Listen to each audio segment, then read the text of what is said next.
joined today by Andrew McIIwain, Managing Director of Investigator Resources. Andrew, thanks for your time. Thanks very much, David. Great to be back. An advanced silver project in South Australia.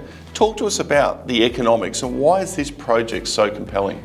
Look, it's a really straightforward, simple project. If it was a gold project in similar grades outside Kalgoorlie, it would have been finished by now or 10 years ago. But it's a simple, single open pit, really amenable to mining. It's in fact, most of it won't even need drilling and blasting.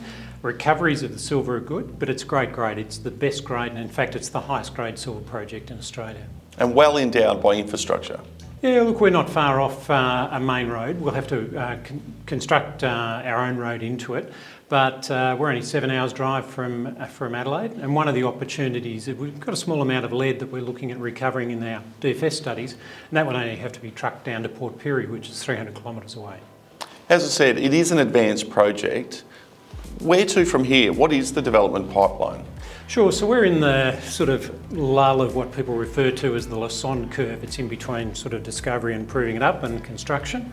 And we're doing all the things behind the scenes to complete our definitive feasibility study. So we're doing water well testing, we're doing ecological surveys, we've been out counting birds and lizards and things like that on the ground.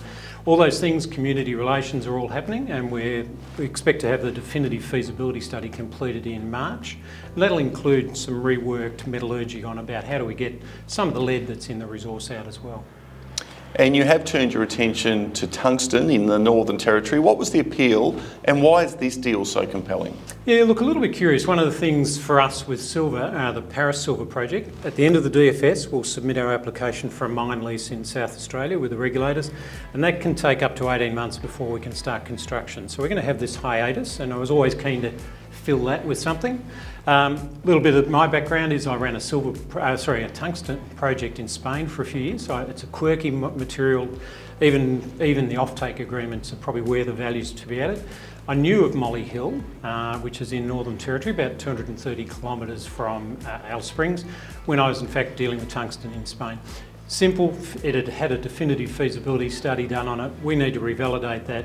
We'll start drilling within a couple of weeks to prove up the resource, and we'll have a scoping study out next year. But really simple, early start, $1 million exposure to gain 25% interest in it. Where to from here? What does the future look like, and what should investors be focused on over the next 6 to 12 months? Well, look, it's interesting. Our major shareholder owns 15%, and they're a precious metals fund out of the UK. And I always ask them, what's your forecast? You love us for silver, so what's your forecast for the silver price?